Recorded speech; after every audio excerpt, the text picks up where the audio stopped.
All right. 3, 2, 1. Hey everyone, welcome back to the Dreaming for Oops, Oh, hold on. sorry. No, My can't bad. do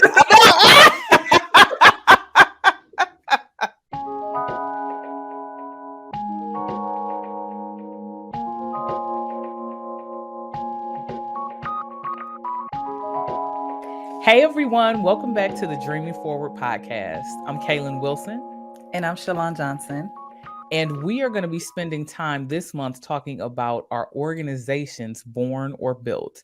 Now, of course, last month we spent a lot of time talking about how leaders are born or built and the ways in which they can develop themselves or the organization can support their development in order to build stronger companies. But an important part that we purposely left off so we could spend more time this month is our organizations born or built. In other words, how intentional do you need to be in creating an organization where both talent and your time and your products or services can thrive? So, today we're going to be talking about organization structure and design.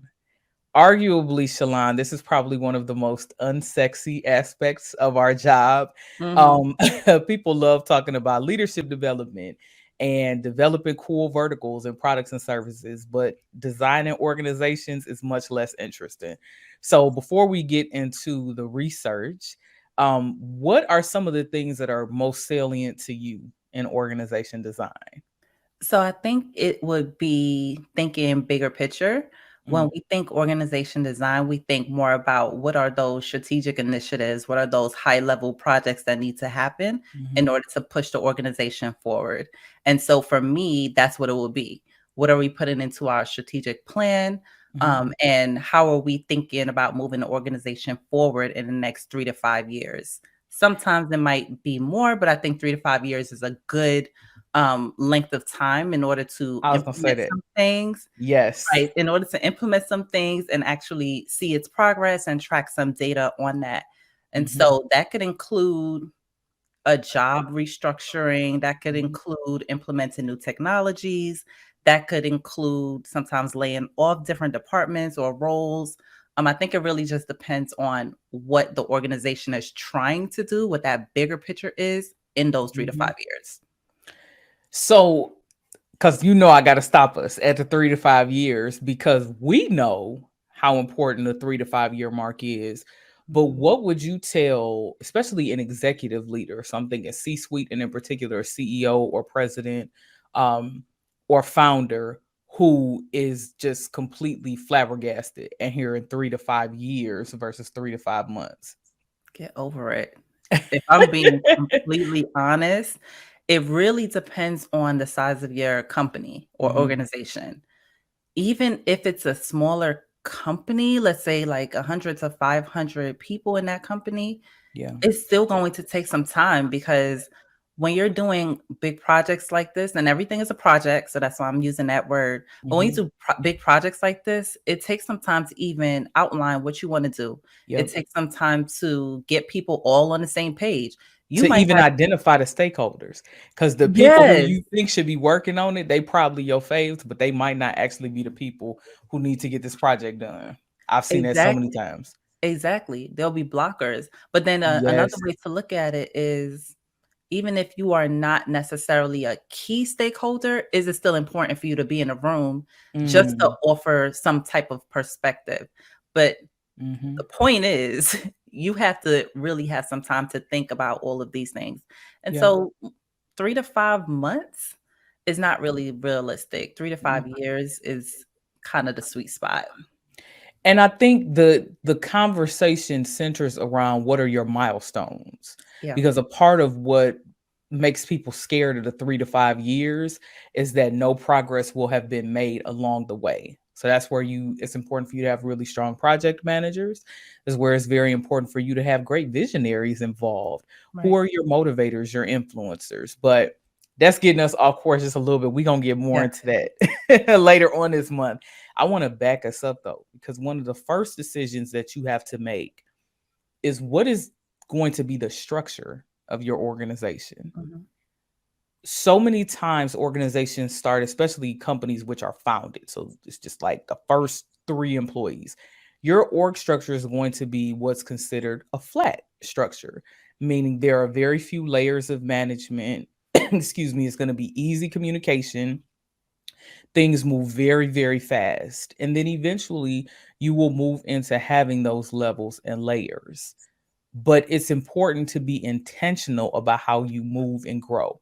So a lot of times when we're working with companies, especially again founder-led companies, the conversation is always, well, we need to scale. So you might not have a fully flushed out HR department, you might not have a fully developed culture team, you probably have a recruiter, and you might even outsource that. And so what ends up happening is that these very critical architecture and design roles, which typically sit in HR or in a PMO or project management office, they get lost and ignored. And Mhm. so the growth is organic and it's quick, but it's not always efficient, and it certainly isn't effective for where the organization is trying to go.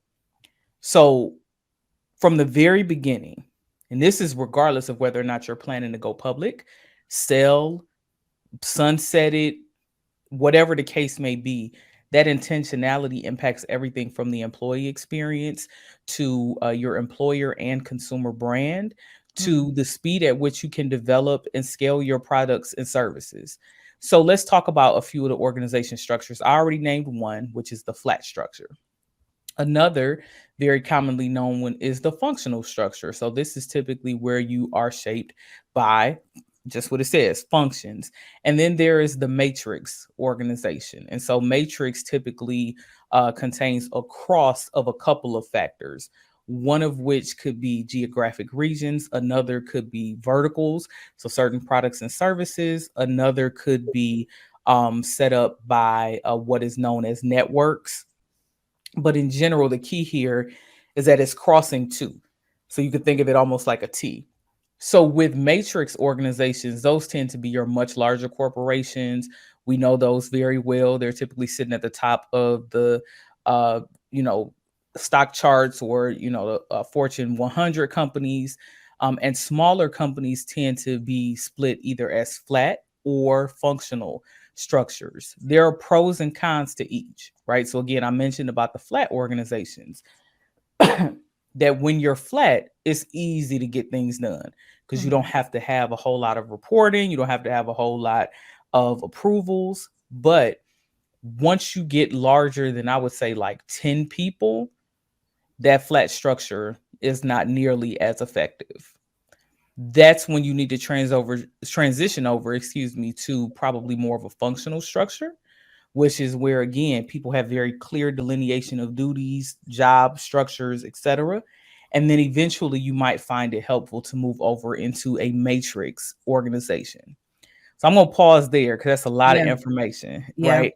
Before you get into the next point, I think that you pointed out something without actually saying what happened there.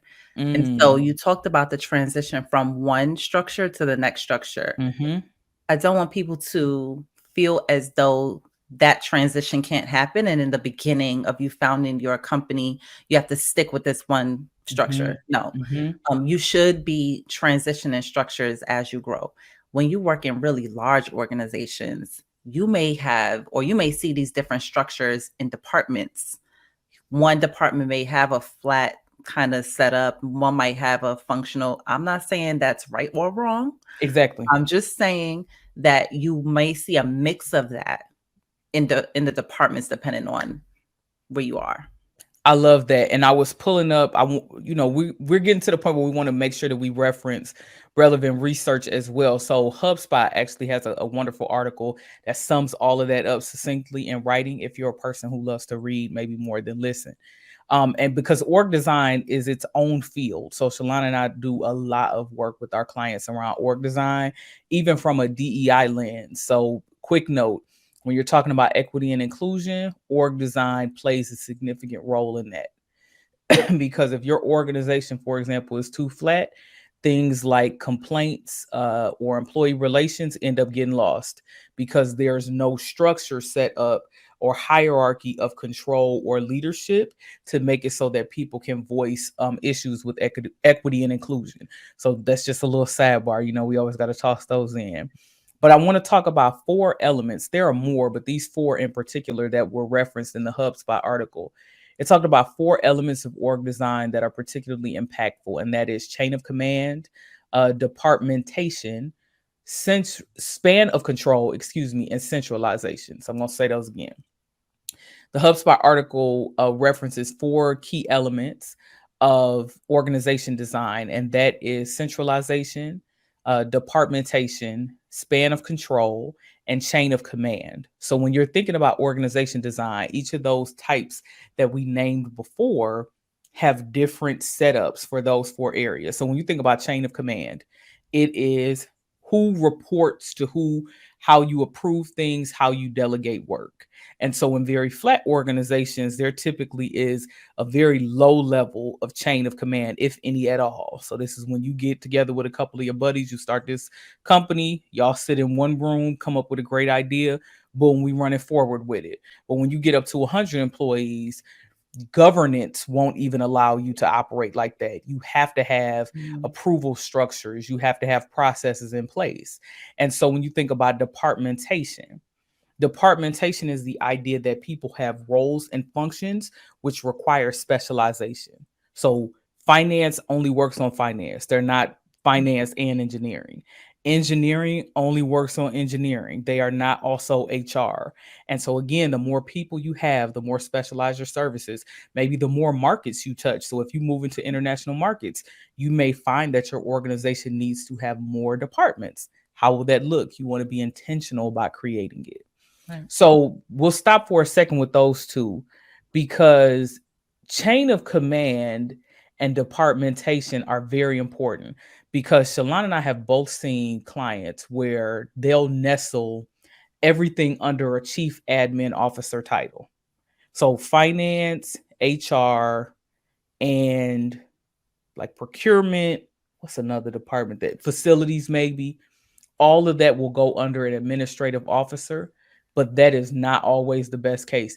In fact, most of the time, that is a very poor use of skills, because 9 times out of 10, a person who has been trained as an accountant has not trained at all to work in people and culture. And you could be sabotaging your company by putting that person in a position where they're over a very important function but lack the skill set. Efficiency. So that's Mm. what the key word is when we're thinking about org structure and org design. Mhm. We're doing this so that we can be efficient, so that we could produce, have outcomes, etc. So it is identifying who, um, letting people work in their zone of genius. I think we talked Mm. about that a few episodes ago. You Mhm. want to make sure that you're highlighting people who could lead those teams, an engineer or someone with an engineering background leading the engineering departments, Sure. things like that. You don't want an accountant leading your engineering department to do engineering. That Mm. doesn't make any sense, right? So we want to make sure that we are being more strategic with how we're putting people into these departments, how they're leading and how they're contributing to the overall big picture. Sure. And you know what? Let's challenge something with that, because I know this will be a question. Because when you mention the word efficiency, Mhm. one of the rebuttal questions could be, well, isn't it efficient to make one person in charge of multiple things? So, Who's going to say that? yeah, I have so much to say with that. I'm trying to think of a way to say it diplomatically. Um, here's what I'll say to that. Because again, I know budgets are often strapped, especially when you have investors, or you loan funds. I could just pay this one person 50,000 more and tack on this role instead of paying two people 150, 200, 300K. So I get it. Shalana and I, we have conversations with clients about budgets all the time.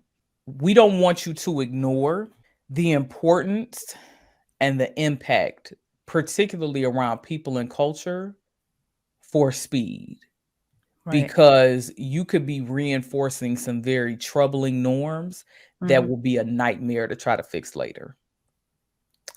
Exactly. And also that leads to most of the time negatively impacting your bottom line. Hmm. That's not what we want to do. 9 Absolutely. times out of 10, leadership is not trying to do that. And so, Absolutely. again, efficiency, it really is up to you as an individual to determine what efficiency means for you. But in terms of this conversation, efficiency is how do we positively, sorry, move the organization forward? In what way can we do that? Um, I don't think you should just focus on saving your budget if Mhm. everything else is falling apart. Mhm. Like in those cases, that's not going to be the primary thing that you should be focusing on. True. However, if the budget is positively impacted because of all of these things that are happening, great. But it shouldn't be number one. You know what, Shalon? And I think part of that is because I feel like we've probably both seen where leaders invest the most capital in the departments which mirror their own zone of excellence. Yeah. So if you are a person with a marketing background, you probably totally understand why you need to invest a lot of money in marketing because that's your Mhm, background. mhm, Or if you were an engineer and you're developing a tech product or a tech service, you could totally understand why you want to invest in the right architecture. Very few founders, unless it's an HR company, come from an HR background. Like I'm trying to think of the people who I can't think of any like major companies that aren't an HR company that was founded by somebody with an HR or people or culture or even like org psych background. I can't think of any.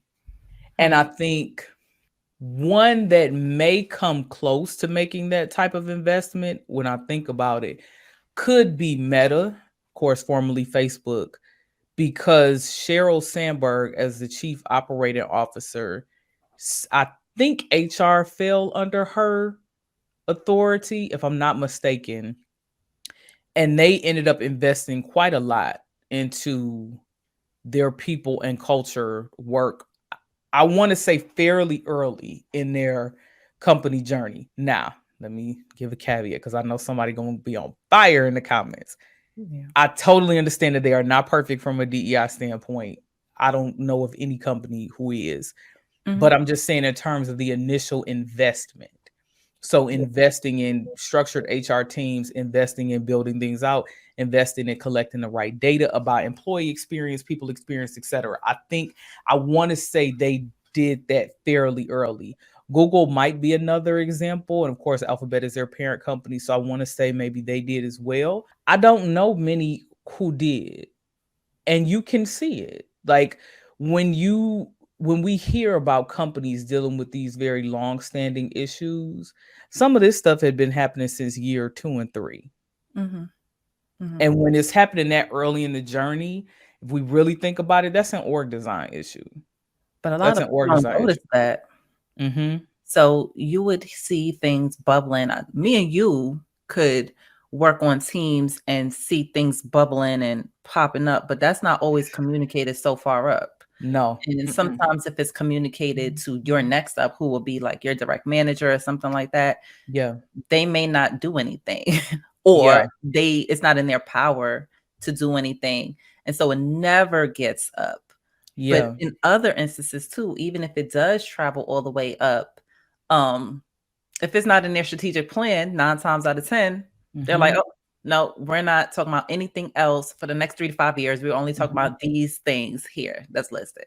So it really just depends, Right. you Yeah, know? girl. Girl. There's Exactly. so many variables. It is, and so that's actually a really good segue because the other two elements that we were going to discuss are span of control and centralization. Mhm, Because span of control is quite literally how many direct reports a people manager has, or how many people are concentrated in a department within a certain span of control or segment of control. So, in you scaling the company as a leader, if you put 20 HR people under one leader, but for example, I'm just going to keep picking on engineering and product today. If you have 4 segments of engineering, right? Because again, you see the need for that. that imbalance in the span of control will negatively impact the overall experience, Yeah. because the most the most direct reports that I've seen be effective, like, and when I say direct, meaning like you are signing those people's timesheet or you signing off on time off requests, like you're directly responsible for the admin functions for that person and monitoring performance. Personally, me is like 5 to 7. Mhm. Anything more than that, it's too many people. And I know this is gonna be a bad example because it sounds paternalistic, but I mean, think about people who who have like more than 4 kids. It get a little shaky That's more than after 3. 4. It's more than 3, because you have to juggle too much. Yeah, and So it's too much customization. Like every single person is different. They got different things exactly. going on. They have different jobs. And so when you see people who are struggling as a manager, it might be because they have too many direct reports. Like it's Yeah, too many people to keep track of. you can't keep up. You can't keep up. Mhm. And things start falling under the surface. That's when you start seeing folks promote bad actors. Yeah. So whoever causes the least amount of stress or frustration for the people manager, they get recognized the most. But for all you know, that person could be the bully. Yeah. And they bullying everybody else in the silence, but they're looking like the winner. That's a bad actor. And this is also a challenge because I would say, there's gonna be a hot take. For every 3 direct reports, that person needs at least a month per year of specialized training and coaching to manage those people well. So if that person has 9 direct reports, they need to spend across the whole year adding up to about 3 months of training or coaching. But they're not gonna do that because most organizations in operate with the perspective that there's no time. There Mm. are some organizations that do really well in terms of professional development, but I have not really seen anything that creative. I'll see a stipend for professional development. I've seen people who have organizations who have their own learning academies and things like that. But even with those, are they really going to allow you to go to a whole bunch of them? At some point, they're going to say, no, no, you've been to But too you know many. what's wild with that? Because remember when we were working together years ago, we were Yeah. going to trainings all the time. I did 11 in 1 year. Yes, I think I 11 did like certifications. 11 or 12. And we actually were trainers, training people on how to use the system better. And at least once a month. So Shalana and I were running these trainings like 2, 3 times a week. A week. At least once a month, we would have a veteran employee. So this person probably been with the organization like 20 years or more. They would come mad as beep, beep, beep at first. Like they made me come to this, but I don't want. And by the time they would finish, they'd be like, you know what, I learned something new today. Oh, I got to meet Yeah. this person. I never People may be resistant to learning opportunities, but if you Mhm. set it up right and make it something that can be easily applied, Yeah. people really need that support. Yeah. So when we talk about that 1 to 3 rule, so again, 1 month of training for every 3 employees, it can be a mix of things. It could be a 3-hour training on a computer system. It could be an hour of executive coaching, Yeah. per week. It could be a class. It could be access to reading materials, like maybe an HBR subscription. It could be Mhm. any number of things, Mhm. but it's important to invest Yeah. back into the people who are going to be the frontline Mhm. experience of your culture. Mhm. So somebody's direct manager is the frontline experience of just how fragile your organization's culture is. Yeah, but I think that we also need to give ourselves a little bit more credit with that because I think that people enjoyed our training sessions because our approach to training. Mm. I've been to other Yes. training sessions where I'm like, "Oh my god, this Yeah. is boring." Yeah. Like 9 to Y'all need 12 in help. this class. I don't have that level of attention span. Like I need Yeah. to learn quickly and get out of there so I can apply what I've learned. And we But had whole day trainers too. Like, whole sorry, I had to day. just toss that in. Our trainers would go from 9 to 5 with like a 30 to 45 minute break. And we used to have people captivated Yeah, the whole the time. whole time. There was some that were multi-day trainings, but I Yes, it think was. I forgot about that. what I did well with my trainings was that I set expectations. Look, we could Hmm. get out of here early if y'all apply yourselves. If y'all have questions, no problem. We'll ask Hmm. throughout. And then you just converse with them, just have these regular conversations with them, Hmm. but also making it easier for them to learn. It was a system. So Yeah. we know it's not going to be easy for everybody off bat because it's technology. But when you go in there, you speaking like the clear eyes guy, Yeah. or you trying to hold people to 4:59 and 59 seconds. Like, like you have to be realistic. People Yeah, also have to want to come to training. that's true. So this leads into the fourth area, which is centralization. Because I think one of the reasons why that experience in particular was so impactful was because it was quite literally a centralized training unit. Yeah. And I know for a fact most companies don't invest in L&D for real until years into the journey. Yeah. When it And should start in even the then beginning. it's like bare minimum. In the Marshawn Lynch voice, I'm only here so I don't get fined. Like, what's the bare minimum to keep the federal government and the Department of Labor off of our behalf?